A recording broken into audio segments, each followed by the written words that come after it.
เรื่องไซเบอร์อะไรต่างๆเนี่ยก็ขอให้เร่งดำเนินการนะครับนี่ก็เป็นความห่วงใยของท่านนายกรัฐมนตรีครับนอกจากนี้ยังสั่งการให้สำนักงานคณะกรรมการอาหารและยาหรืออย.เร่งตรวจสอบและบังคับใช้กฎหมายเพื่อป้องกันไม่ให้มีการนำสินค้าที่ไม่ผ่านการรับรองจากอย.มาขายในระบบออนไลน์หรือขายตรงให้กับประชาชนพร้อมทั้งมอบหมายให้กระทรวงการคลังเข้าตรวจสอบและมีมาตรการป้องกันเพื่อไม่ให้มีธุรกิจประเภทแชร์ลูกโซ่เกิดขึ้นอีกปฏิพล สัทธาพรหมมารายงานจังหวัดประจวบคีรีขันธ์บูรณาการทุกหน่วยงานเฝ้าระวังสถานการณ์น้ำท่วมฉับพลันน้ำป่าไหลหลากและดินถล่มช่วงวันที่ 19 ถึง 23 ตุลาคม 2567 โดยเฉพาะพื้นที่ 3 อำเภอตอนใต้ของจังหวัดนายธนวัฒน์เดืองเดชหัวหน้าสำนักงานป้องกันและบรรเทาสาธารณภัยจังหวัดประจวบคีรีขันธ์เปิดเผยว่าขณะนี้จังหวัดได้แจ้งไปยังทุกอำเภอและองค์กรปกครองส่วนท้องถิ่นให้เฝ้าระวังสถานการณ์น้ำท่วมฉับพลันน้ำป่าไหลหลากและดินถล่มในช่วงวันที่ 19 ถึง 23 ตุลาคมนี้ตามประกาศแจ้งเตือนสภาพอากาศแปรปรวนของกรมอุตุนิยมวิทยาโดยมีพื้นที่เฝ้าระวังเป็นพิเศษคืออำเภอทับสแกอำเภอบางสะพานและอำเภอบางสะพานน้อยซึ่งอยู่ทางตอนใต้ของจังหวัดทั้งนี้ได้มีการติดตามข้อมูลตรวจวัดปริมาณน้ำฝนสะสมในแต่ละพื้นที่เพื่อวิเคราะห์ข้อมูลแบบเรียลไทม์วางแผนรองรับสถานการณ์และแจ้งเตือนภัยประชาชนในพื้นที่เสี่ยงโดยเฉพาะบริเวณที่ลาดเชิงเขาหากมีฝนตกต่อเนื่องต้องระวังอันตรายจากดินถล่มน้ำป่าไหลหลากส่วนประชาชนที่อาศัยอยู่บริเวณพื้นที่ชายฝั่งขอให้ระวังอันตรายจากคลื่นลมแรงที่ซัดเข้าหาฝั่งเพราะขณะนี้อยู่ในช่วงหน้ามรสุมของพื้นที่ภาคใต้โดยขณะนี้หน่วยงานที่เกี่ยวข้องได้บูรณาการเตรียมความพร้อมอย่างเต็มที่ในการให้ความช่วยเหลือประชาชนธนวัฒน์ วงศ์วิริยะวณิช สวท.ประจวบคีรีขันธ์รายงานขณะที่จังหวัดอุบลราชธานีติดตามสภาพอากาศที่แปรปรวนและระวังฝนฟ้าคะนองไปจนถึงวันที่ 21 ตุลาคม 2567นายชัชวาล เบญจศิริวงศ์รองผู้ว่าราชการจังหวัดอุบลราชธานีเปิดเผยข้อมูลกองหน่วยการป้องกันและบรรเทาสาธารณภัยจังหวัดอุบลราชธานีพบว่าสภาพอากาศในระยะนี้มีปริมาณฝนตกในพื้นที่ลดน้อยลงระดับน้ำในแม่น้ำมูลแม่น้ำชีแม่น้ำโขงและลำน้ำสาขามีแนวโน้มลดลงอย่างต่อเนื่องและสถานการณ์อุทกภัยในหลายพื้นที่เข้าสู่สถานการณ์ปกติแต่ยังคงต้องเตรียมความพร้อมติดตามสถานการณ์อย่างต่อเนื่องทั้งนี้ศูนย์อุตุนิยมวิทยาภาคตะวันออกเฉียงเหนือตอนล่างแจ้งว่าในช่วงวันที่ 19 ถึง 21 ตุลาคม 2567 บริเวณภาคตะวันออกเฉียงเหนือตอนล่างมีอากาศแปรปรวนจะมีฝนฟ้าคะนองเพิ่มขึ้นมีฝนตกหนักมีลมกระโชกแรงบางแห่งคาดว่าพื้นที่จังหวัดอุบลราชธานีมีฝนฟ้าคะนองไม่เกิน 30% ของพื้นที่ในระยะ 2-3 วันและคาดหมายประเทศไทยจะเข้าสู่ฤดูหนาวในช่วงปลายเดือนตุลาคม 2567 นี้กรกฎภูมิ สวท.อุบลราชธานีรายงานจบข่าวชโลธรจัญญาอ่านรับฟังข่าวครั้งต่อไปเวลา 11 นาฬิกาติดตามข่าวที่นำเสนอไปแล้วได้ที่ www.thainews.prd.go.th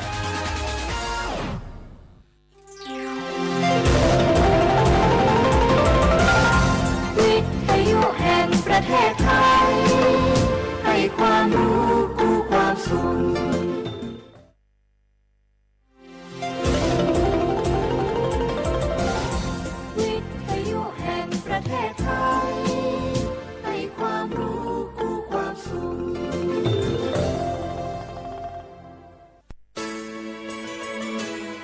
สถานีวิทยุกระจายเสียงแห่งประเทศไทยจังหวัดเชียงใหม่ AM 1476 กิโลเฮิรตซ์สถานีวิทยุภาคภาษาชาติพันธุ์แห่งเดียวในประเทศไทยที่มีความทันสมัยเชื่อถือได้สร้างอัตลักษณ์กลุ่มชาติพันธุ์สู่สากล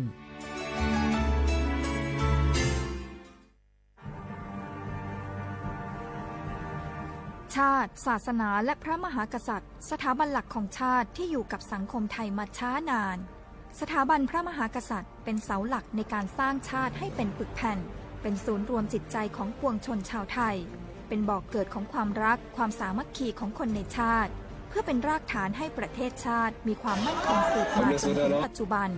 รวมสร้างความภาคภูมิใจในความเสียสละของบรรพบุรุษไทยในการปกป้องพื้นแผ่นดินไทย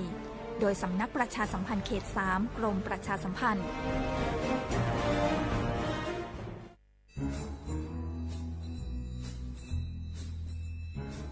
ค คุณนายมาขิงว่าข้างบ้านเรามีอะไรแปลกๆนะคะ แปลกยังไงไหนเล่าซิมะคิน ก็มาขินเห็นว่ามีคนแปลกหน้าเข้าออกบ้านนั้นบ่อยๆมีทั้งผู้ชายมีทั้งผู้หญิงบางทีที่มาขินเห็นก็ยังเป็นเด็กอยู่เลยนะคะคุณนายแต่ดูๆแล้วคนพวกนั้นเหมือนไม่ค่อยมีความสุขเหมือนถูกบังคับยังไงก็ไม่รู้ค่ะมาขิก็เลยคิดว่ามันแปลกๆนะคะคุณนาย ไม่ได้การละจะเป็นพวกค้ามนุษย์หรือเปล่าก็ไม่รู้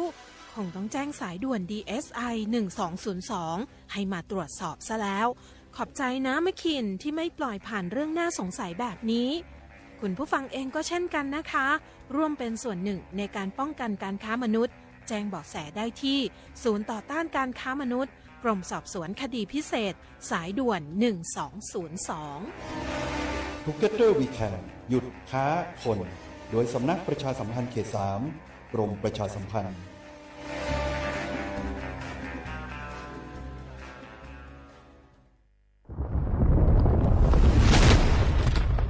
สาธารณภัยเป็นเรื่องที่ต้องใส่ใจช่องทางการรับรู้ข่าวสารเตือนภัยทำได้ง่ายนิดเดียว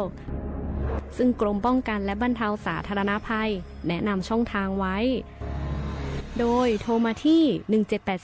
1784 ได้ตลอด 24 ชั่วโมงรู้รับปรับตัวฟื้นเร็วทั่วอย่างยั่งยืนด้วยความปรารถนาดีจากสำนักประชาสัมพันธ์เขต 3 กรมประชาสัมพันธ์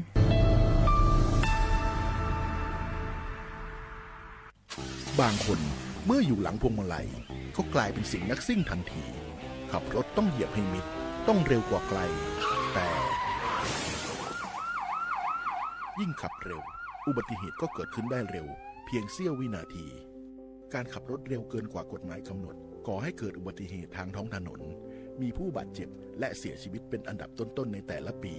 เพื่อความปลอดภัยของตัวคุณเองและผู้ที่ใช้รถใช้ถนนร่วมกับคุณขับช้าๆแต่ถึงที่หมายชัวร์กันเถอะครับรู้รับปรับตัวฟื้นเร็วทั่วอย่างยั่งยืนปรารถนาดีจากสำนักประชาสัมพันธ์เขต 3 กรมประชาสัมพันธ์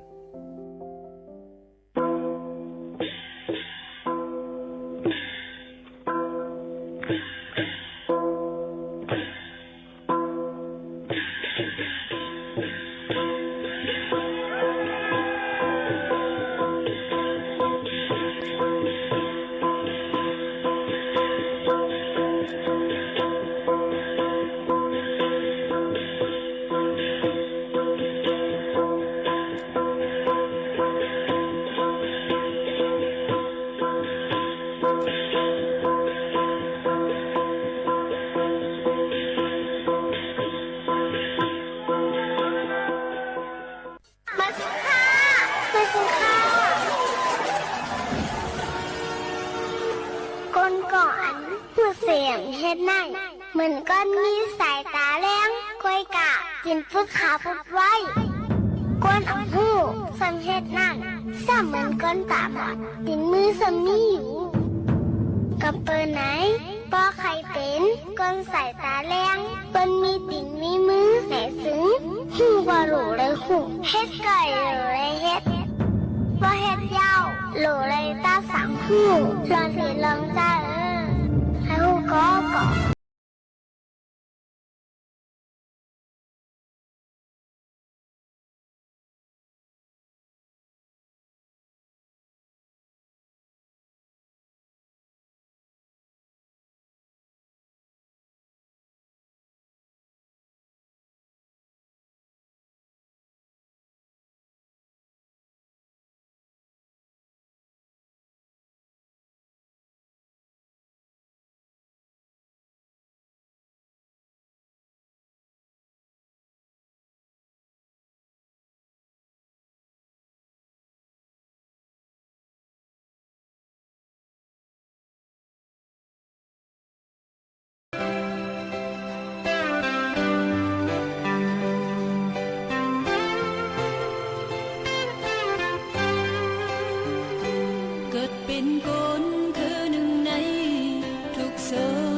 อซุงค่ะเหมือนซุงพี่น้องผู้ยินถ่อมเสียงได้ตั้งเสียงกูกอกูเกิลค่ะทบกันเนอร์ตอนการภาษาความใต้ดีห้องปล่อยเสียงสวทเก่งใหม่ AM 147กิโลเฮิรตซ์ค่ะในวันมื้อนี้ถึงมาวันเสาร์ที่19เดือน12แห่งปลาย24เป็นเดือน11ลอง2ค่ำฮอดถึงมาปีใต้2 1ปากปลาย18ปีก็จะ1 3ปากปลาย86คู่อยู่จอมข่าวหมูข่าวนุ่นค่ะในจุกาวงวังในพี่น้องเขาถูกหรือฟังกันไว้ลองผลร่วมกันต่อไปถึงวันที่21ค่ะนะพี่น้องเขาถ่อมอยู่ที่เลยตั้งไหลก็ตรงตักโอ้ตรงตักจอมกันหับถ่อมจอมกันไหล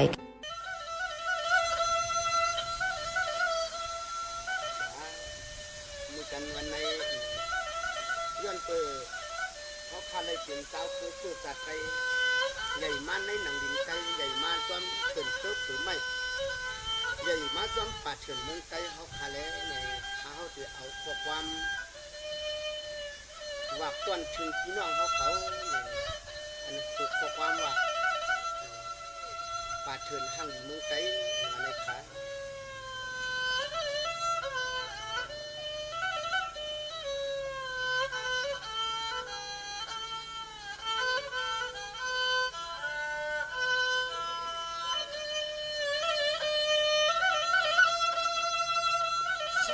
เมื่อในตัวดูจอมสันตัวหันผุยเขียวงาง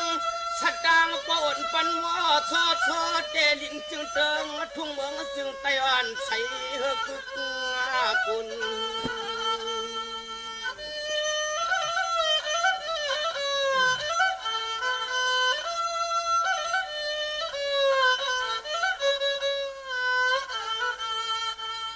ช่างว่ายังดูป่าเถินเพื่อเกินไม่ไทยยอด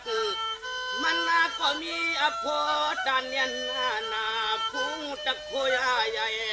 ไผ่ก็รวมใครมาได้เฮ็ดเจ้าเฮ็ดคุ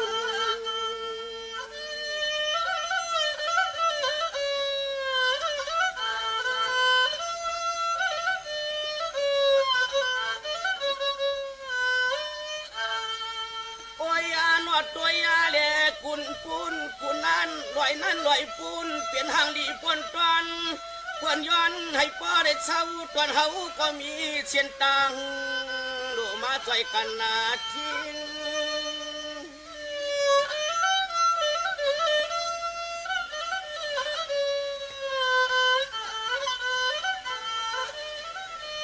สังวัดไว้ดูลอยลงป่าใหญ่เถื่อนลงป่าใหญ่เถื่อนไม่เถื่อนเก่าลอยเหล่ากุ้งป่าหกลูกอ่อนห้องอยู่บนคนก็แล้วก็ใจปึงเศร้าอยู่จำกูใจ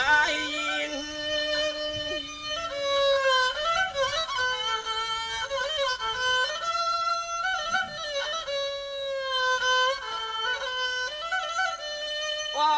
หนอจริงให้นอกจริงไอ้สู้เดียวตัวลีในหักในเปียงหักในแห้งมีเมืองจึงไกลหอยห่างป่าเถื่อนเกจึงให้ป้อในเปเลอย่าปันเปื้อนมาเตการมุกไผ่ไม่ลำลอยขนาขนาหนอ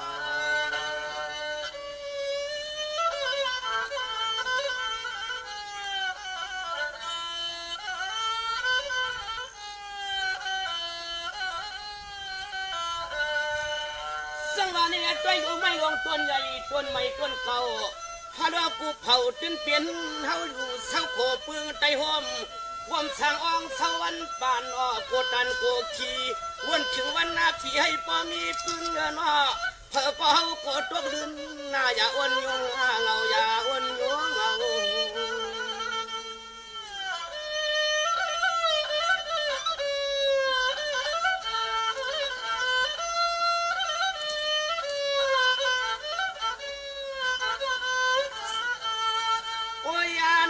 สังวัดเปิ้นเอาผู้คนยาหวยยาคือเอาผู้คนยาหวยยาคือยาหวยลอยจึงไตเข้ามาในก็จึงให้ปอดในมุกพยาเปิ้นดำตุดถึงเอา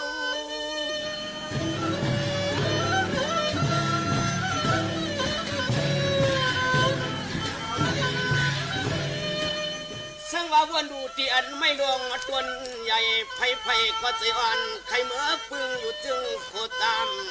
ซ้อมเลยหมุนกำใจอยู่เมืองรวมผ้าอย่าอ่อนให้มวลเสือเปลี่ยนที่เฮาเศร้า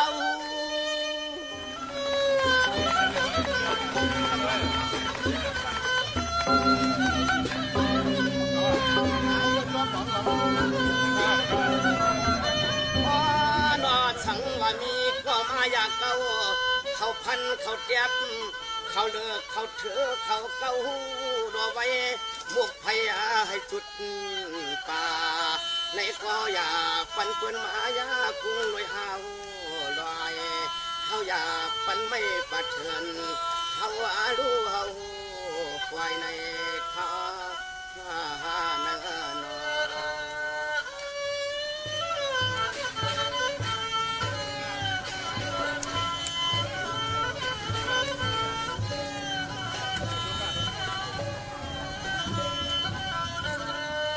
สังวาเนี่ยในตัวดูนอดเดียนไม่ลงต้นใหญ่ไผ่ไผ่ก็ใจปึงใครเอาต้นเขียวห่างอัดกลางพุ่งอูมันเฮงในเมืองเจ้าลูกในเมืองเจ้าลูกในมีอุตานใหญ่ใจปึงวันปี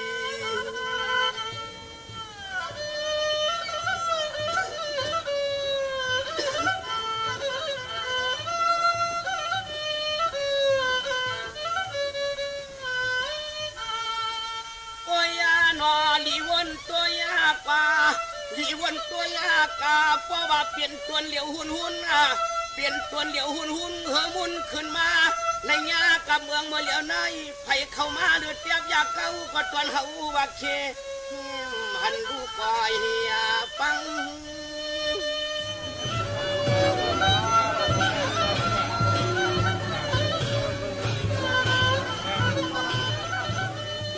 สังวานได้ปุ่งจำเตียงเมืองหลวงไม่หลวงตัวใหญ่รวยไผ่ปุ้นอำง่ายขันรวยไผ่ปุ้นอำง่ายขันเพราะอันเมียตาฮักอย่าปันมันกวนกันปังเหลียวเตียกข้าว่าตาลาเขาในมุกไฟเปื่อนมันมาหูลายมัน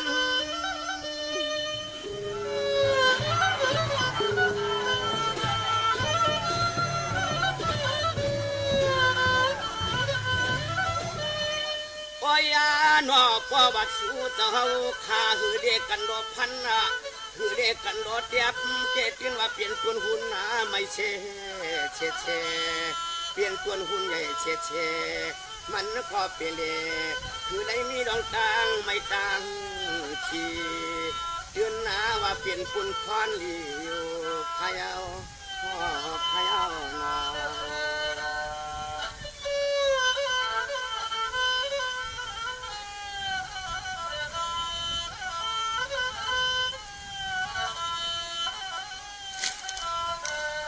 สังวานี่กำนันป้อนชูเก่าเฮาหามาเตียบเฮ็ดปุดเฮ็ดปอด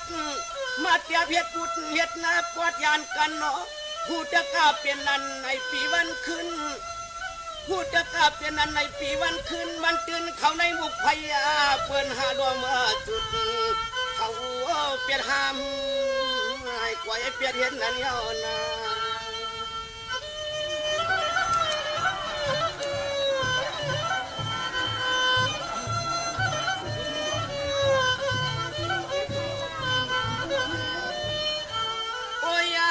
เหมือนยังเจอเขาวนตัวในเจอดูมาหน้าไตเงินใครจะอยู่อาเมียเงินเฮาคู่กันกูตังกูคุณกูนางความเฮียงอยากผิดตังขนาดผิดตัง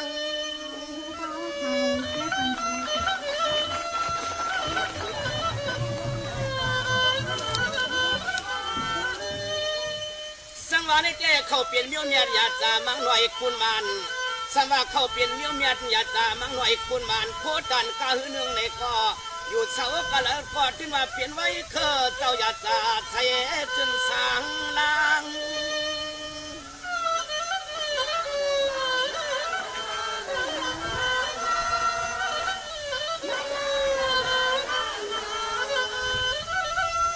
ว่าหนอปว่าเขาหักเปียงห่วมแหงเต้ว่าหนอปว่าเขาหักเปียงห่วมแหงเต้คือเจ้าไหนก็เป็นเจ้ากันหนอคือแก่ไหนก็ตื่นแก่ขยาว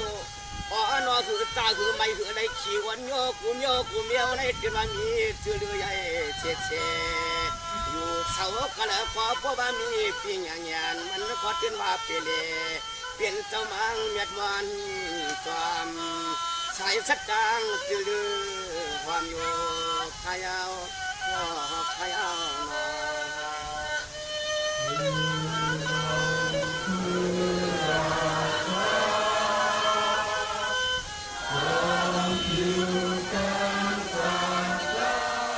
าเนี่ยสมันลูกเอาเสปดวงเมืองใต้ป่าห้องกว่างถึงปดซานก็ว่าเพียงเมียวันคุณหลีหูแต่กามันหลีมีปืนขายเอามันหืดตรงเรือนนาลาเฮ็ดหืดเตียนจ้าก็ว่าเปลี่ยนให้เคอเต้ายาตาก็อยู่เสาก็เลยก็พุงมันจะโคมาหือห้องตัวหายเดี๋ยวเลยตัวก็เลยนี่ดีกว่าเดี๋ยวความเพิ่มเด็กกว่าจะไปพูดเราเลยก็แต่งงานไม่เกิดมากเพราะว่าสังว่ากำนันปวดเด็กซ้ำกลุ่มมึงสอนปวดเด็กซ้ำกลุ่มมึงสอนรางวัลเชียงไหนที่มันอำเปลี่ยนได้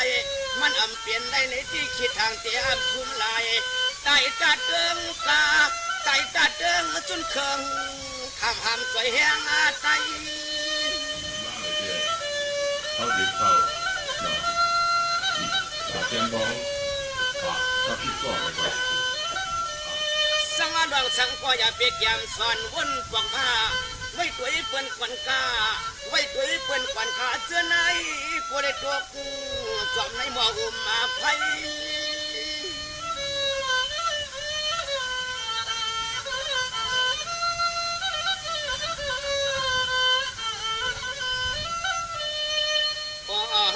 พอวัดใจฮักกันเตลีคอนแห้งลีจอยแห้งฮักเปียงให้แกนนานเนียนนักอย่าปันเปิ้นมาเข้าในกลางอย่าปันเปิ้นมาเข้าเฮ็ดจิมรวมวนสอนฟวงเอาผู้หลายอย่าปันเปิ้นมาหิมในข้า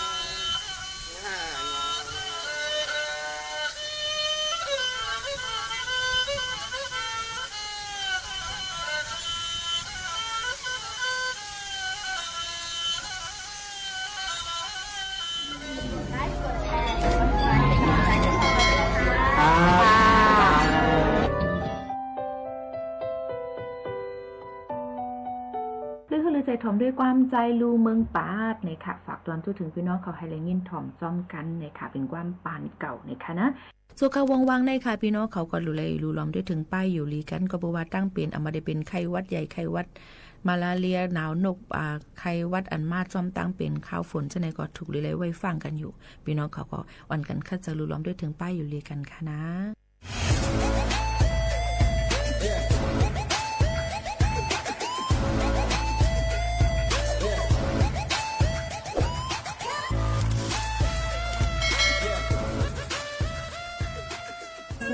ในกำในข้าวเขาก็เป็นน้องเคยทำในเลในอันปิ้นปีใจหักเธอค่ะย้อนเขาสดสายกามก็เป็นน้องเคยทำมาในปีนี้ไปทอมไปยินเสียงกำคาในย้อนมาก็หงนาตีในก็น้องก็ไปเลยห้องคนปีอันวันนั้นปีไปทอมไปยินเสียงกำคานาก็แสในย้อนยังไหนยังไงทำใส่ดีหรอแม่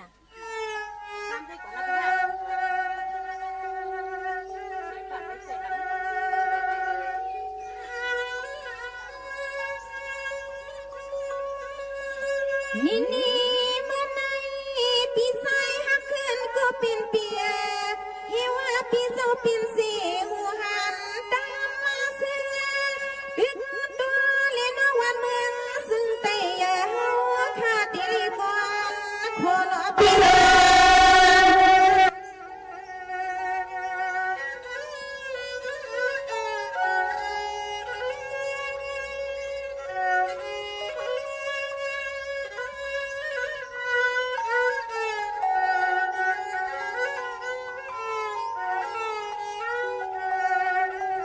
ด้วยยาลูนอปีไว้เศร้าสู่ปีเฮาค่ะหมอหัก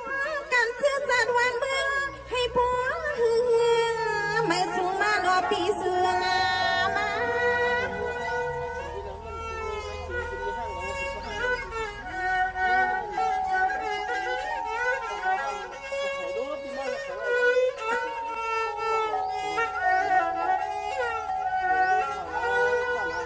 นี่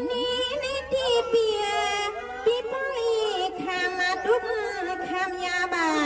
หาบากานาบุญควันวันเมืองในนอปีไว้ซาสายปีพลีโซดีสันตับดีดวงลอยลูกดวงนาลา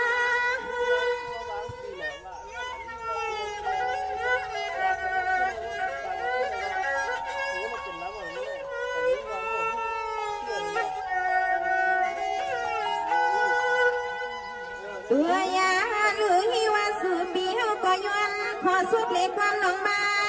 เขียกข้าในเสามีไต้สะเสียงตีเกียงไม่เนื้อยวนลักเสือใส่ปีตวงทอมเปียวเอาเข้าในหูขนาด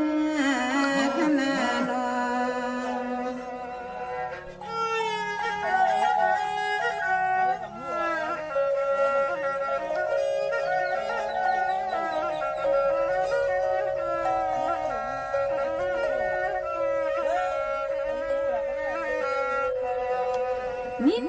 ในตีปีใสหักเขื่อนก็เปลี่ยนเปียที่ว่าลอยลงสูงปีโซลับเสียตาหุ่งตาเปื้อ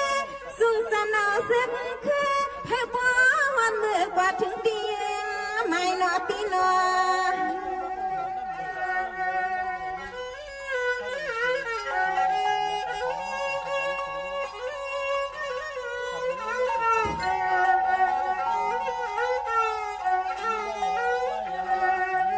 ในตีหักขึ้นก็เป็นปีเศร้าซึ่งให้พ่อเลยกึ่งกันคนปีเฮาค่าคำทุกคำยับมากูขึ้นคำมันใส่ตายย้อนกันว่าหน้ามึงในนอปีเฮาเตตื่นขี้นับใจคอในฮาปีว่าใส่ยาคอ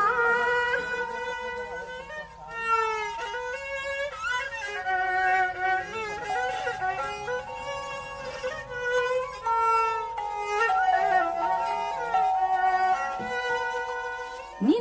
ในตีหักเขื่อนก็เป็นปีเศร้าปลิพันธ์เสียที่นี่ลันตวงทุ่งเมืองปีเสียวนาโนสายปีโฮข้าปลิเศร้าที่ซ้ำตาปีตวงลอยลูกกงตัว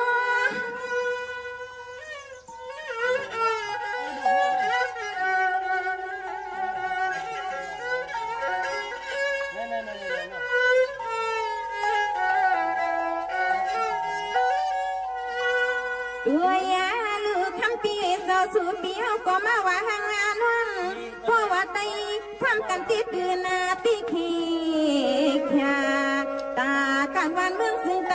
ในตีเลยกันเย็นอันปวันมีเมืองก็ตื่นหลอดกลางเขียนตีนอ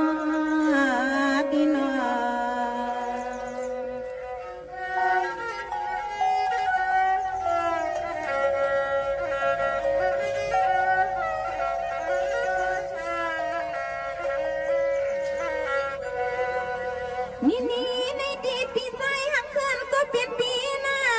ปีเศร้าพอเลยเอาเมียก็ดวนห้อยมาปีขายาวันห้อยทวงควงเปียงปีเมียงเลล้านนาขึ้นสวมตาคุ้งตาฟังควงมือยามนั่นหนอปีนอ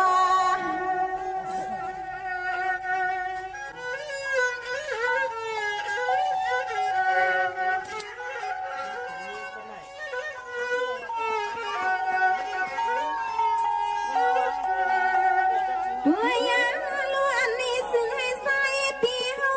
สร้างอาโซที่ซ้อนตาปวงมือพวงนั่นนี่ก็ซึ่งให้พ่อเลยรวยลานยันพี่นอปียันพี่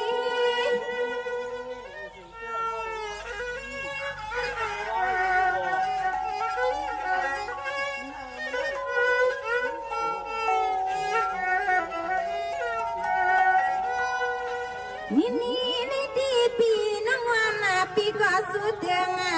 มันกะลาเป็นปีเฮาข้าวปีสอบเมื่อวันในถ้วยเลี้ยงนั้นข้าวก็สู้เมียงเป็นปีใสหักคือน่าซื้อให้ปัวสอดปีปัวสิ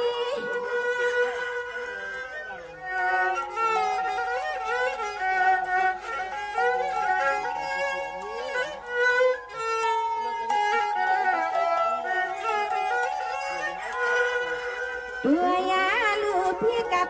กังคู่คุณกูนั่งเขาสวตัวยาลูกนั่งเขาอาก็เสือมังกลาอย่าไปให้โปเลยมีเรื่องต่างผู้ตั้งไม่ตั้งเอามังกลาเป็นพี่เฮาเขาอ่อนเมื่อไหนนอ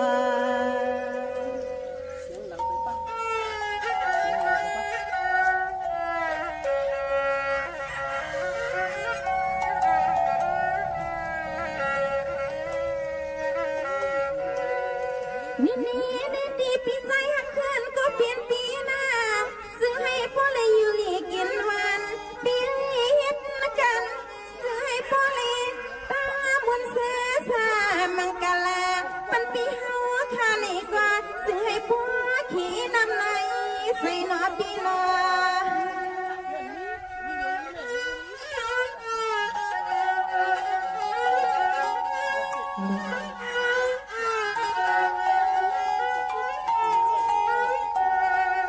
ด้วยยาลูกพวงเมื่อคำปีเฮา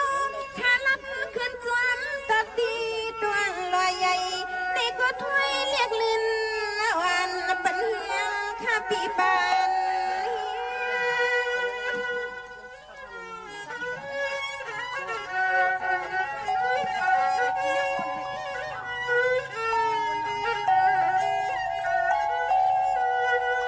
นี่ดีฮักเพื่อนก็เป็นปีหน้าปีสองก็ทำน้องวันปีจังปามีก็ที่ฮักเปียงเลี้ยงหัวคำก็เลี้ยง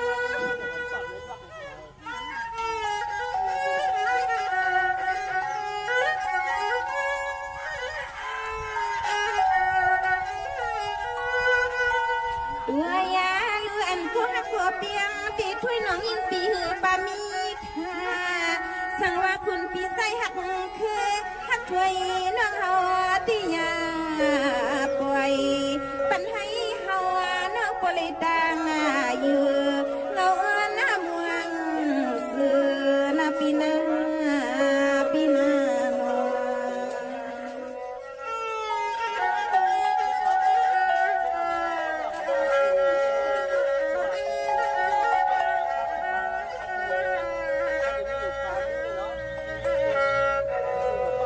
นี่ปีใส่ฮักเพื่อนก็เป็นเปีย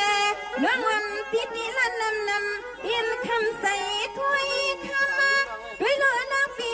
สร้างตาลีนายำบอกคุณปีเศร้าอยู่ซ้ำตามปีลอยหน้าปีนอ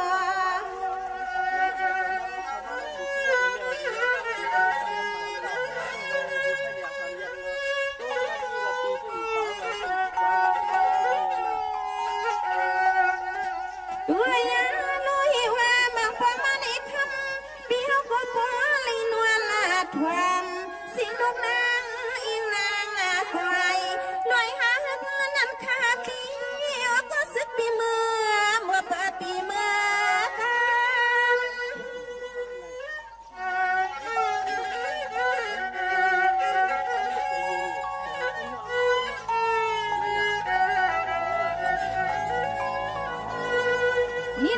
นี่ที่ฮักคืนก็เปลี่ยนเปียจึงให้พลีเหมือนนางอาทางใส่วันฮักคือปีเฮาทามังไว้นาปีซาซึ่งให้พลีตางทางเหมือนที่ใส่อันนาปีใส่อัน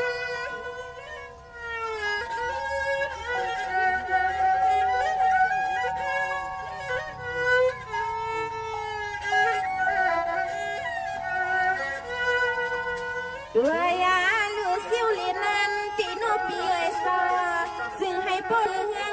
หน้าเมืองให้สายาด้วยลูสองปีลาน้องส่งเลยเป็นสัตว์สาวอันพวงห่วงกันนาปีนาปีนาโน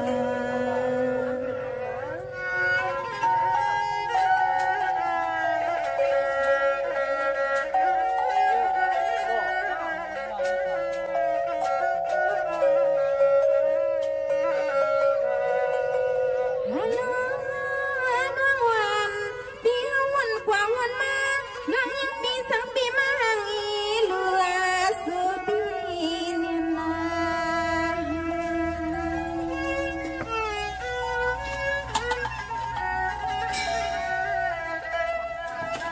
ด้วยลูฮักขึ้นก็เป็นปีซาสุปีบ่เลยนัดขึ้นจานตาปีทางตาปาน้อยลูกกวางปี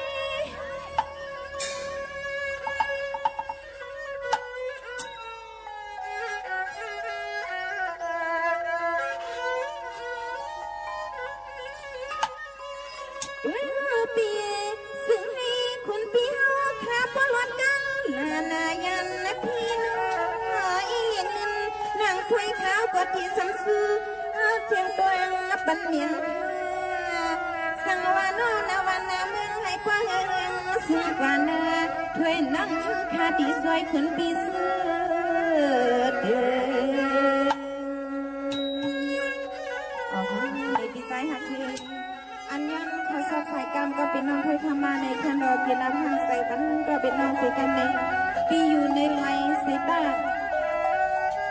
ในก็ทั้งยินเสียงความหวานบ้านน้องถ้วยปันเฮียงอันว่าน่ะ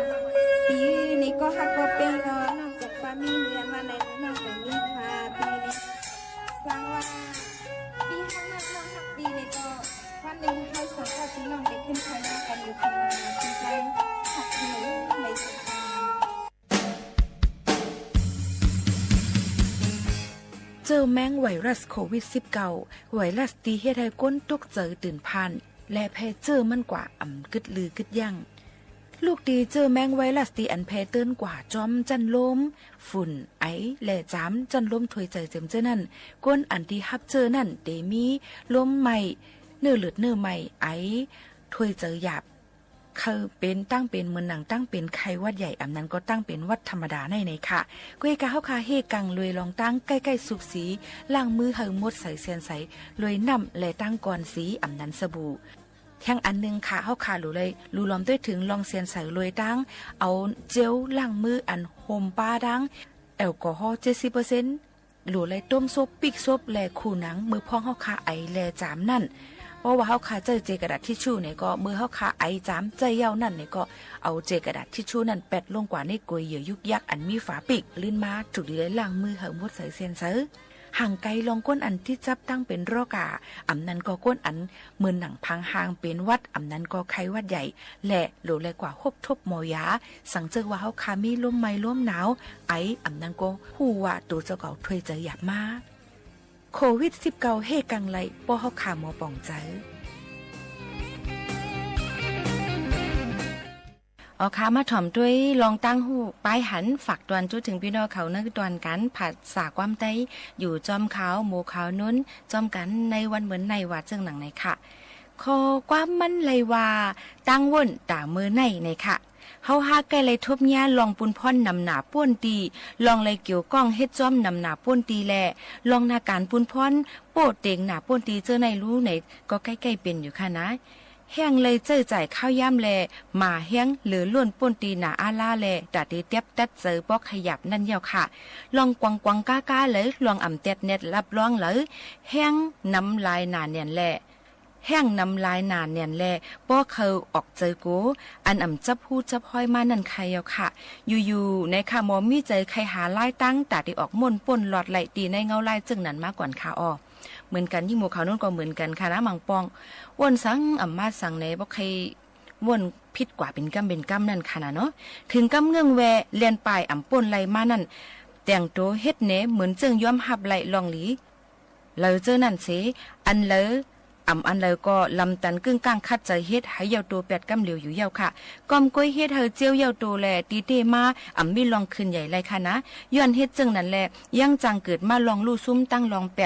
หลอกลายนำเลอเตอร์มาเลยเสียก่อนเพราะว่าแผ่วถึงเงาลายอันนักมาเลอเจอมานั่นก็หาคึงจ้อมลายอันว่าอันเลอมาอ่อนตั้งเฮ็ดอันนั่นในซึ้งฮู้ว่าเฮ็ดจอมหนังลักน้ำอันในทบตีนทบมือมาลอยๆก็ภายนึงนั่นห้อยว่าโลเฮ็ดอันเลออ่อนตั้งในหมอเลือกการมาหมอสุดค่ายตำเพียนล็อกย้ามมาหมอขับขึงจัดสร้างนาการจอมขับหมายมาด่าวันไหลวันนั่นอยู่ค่ะนะย้อนหนังในลาลิเฮ็ดก็ให้มันเหี่ยวตัวก็อำไหลตีเลยหมอวางแผนเฮามันบ่หางเฮียนไว้วัดเตเลย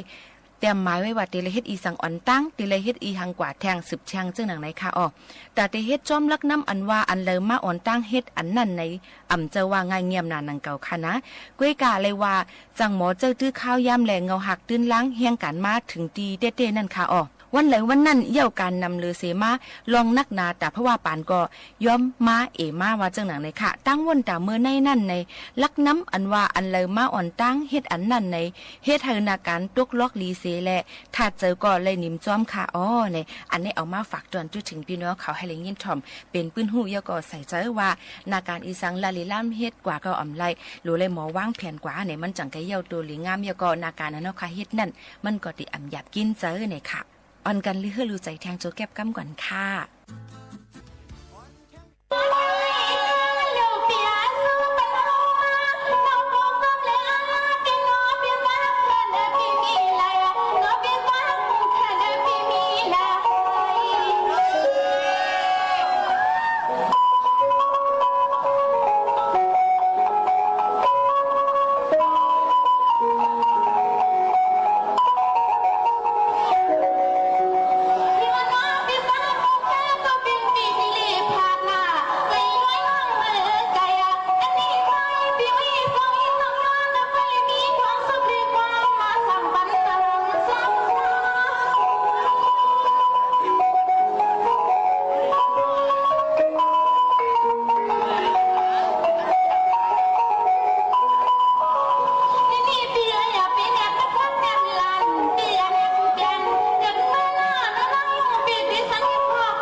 ได้มาฮบมาทบกันเจ้งหนังในเซแลยุ่มยำว่าเดฮันเจอกันกูก็กูก้นดังหมดดังสิ่งข้าวไหลข้าวนั่นค่ะเป็นป่ายแลกๆกว่าก้อยกาตัวเฮาคาเจอเฮาคานั่นเดเลยรู้ล้อมด้วยถึงป้ายอยู่ลีเฮาคาป้ายตัวป้ายเจอเฮาเต็มชนอย่าไปให้เป็นดังเป็นรอกาอีสังแหละเฮาหมอฮักกันจุงจันหันตีเลี้ยงกันกูก็กูก้นดังหมดดังเสียงเสกำค่ะตอนแต่วันมื้อในขาวยิ่งหมู่ขาวนู้นพูดจัดรายการแหละปืนปล่อยเสียงดังห้องปล่อยเสียงจึงไทยสวทเว้งเก้งใหม่ AM 1476 กิโลเฮิรตซ์เฮาคาได้ย้อนผัดยันพี่น้องเขามือกว่าก่อนส่งขึ้นมาพบมาทบกันเที่ยงในค่ะตอนแต่วันเมื่อในย้อนสู้ปันพี่น้องเขากูก่อกูก้นเฮาเลยอยู่ลีกินหวานเหตุการณ์ขึ้นเดียวมือสูงหนังกลางเจอใครเลยใครเป็นก็เฮาเตรียมทวนกันกูก่อกูก้นดังหมดดังเสียงสีกำค่ะม่อนๆค่ะขอบเจอค่ะน้องดีเห็นปุ๊บคนน้องสิสองกี่สายก็มาคือมือในเข็นโดไปทำไปยินนะในน้องดีเฮ็ดหมักไฟปันจำหนักอันน้องตีมือจอมกีนั่นเชื่อว่ามาเลี้ยวในดีเป็นข้าวสาพี่เจ้าพี่ใจพี่คอยมันยาเกี่ยวกับอะไรพี่หนูไปลิฟอนาเ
ก็ยิงเล่าเชียงหอมเลียนมัดใจยอมเฮาพี่เปียนนานมีที่เมืองกลาง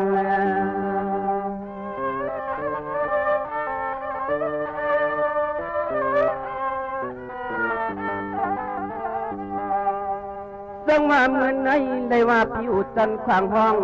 พอบยองสู่เล็กลาลาเลือนก็นอจืนเงินห่างทางก่อ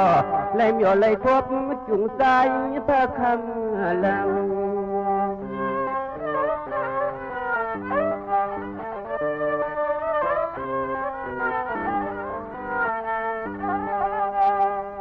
นางหางลีเปียเจ้านางหางลีเปียเจ้าอันกะวันฝนมาก็เฮาต่อยามทบจุงมันยา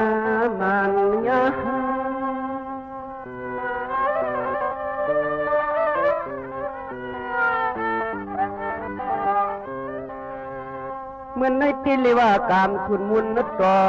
เปียจังไรเหนียวไรพบงบสุเรียกลาลาเลือนก็จืนเมียนหนุ่มข่าวน้ำเตียงกา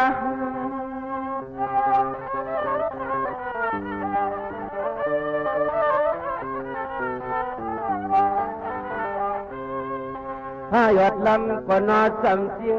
ลูกยิงหางหลีเพื่อนปีวันในสู่ลูกตังภายละเจ้าเขาตังปลายตัวกวางแก้มอ่อนควางเฮาขย้อนทำเฮาขย้อนทำเด้อนอ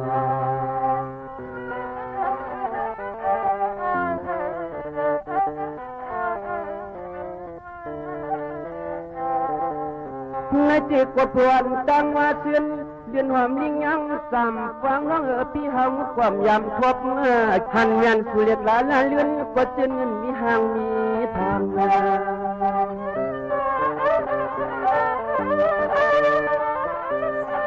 อย่างสร้างสรรค์ด้วยมือของคุณ